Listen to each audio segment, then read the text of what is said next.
Denny Sumargo mengungkap isi perjanjian damai Pratiwi Novianti dan Agus Salim, korban penyiraman air keras. Melalui story Instagram usai mediasi antar Pratiwi Novianti dan Agus Salim di kawasan Kuningan, Jakarta Selatan pada Selasa, 26 November 2024, gagal. Kira-kira kalau lu dikasih klausula ini, lu bakal tanda tangan nggak? Ditanya Densu sebagai kalimat pembuka. Kemudian ia menjelaskan rincian isi perjanjian tersebut yang menyinggung soal penggalangan donasi lanjutan. Berikut isinya. Postingan yang dibagikan Densu itu sontak ramai diperbincangkan hingga jadi trending di media sosial. Publik dibuat kesal dengan pihak Agus yang bak memanfaatkan dan tidak mau berterima kasih kepada Pratiwi Novianti setelah dibantu. Sadar kliennya disorot gara-gara postingan Densu tersebut, pengacara Agus Salim, Farhad Abbas segera mengurai klarifikasi. Farhad Abbas menyebut isi perjanjian yang dibagikan Densu itu bukan tulisan atau idenya.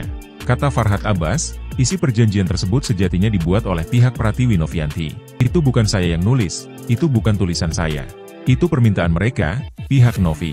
Sebenarnya saya udah nggak mau lagi mereka minta-minta uang buat Agus, ya imbu Farhad Abbas. Lagi pula diakui Farhad, pihak Agus sebenarnya sudah tidak peduli lagi soal isi perjanjian damai dari Pratiwi Novianti.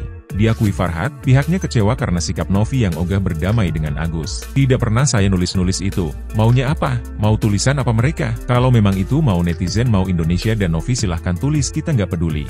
Udah dapat aja, donasi, udah bersyukur. Yang penting kalian tidak dibully.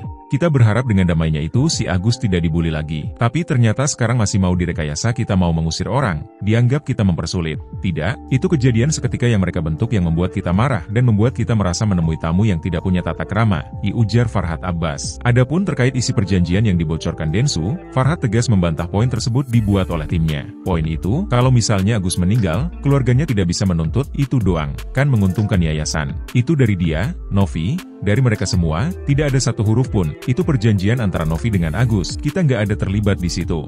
Paling sebagai saksi doang. Di situ saya kaget, berarti dia hanya ngeperan, akui Farhad Abbas.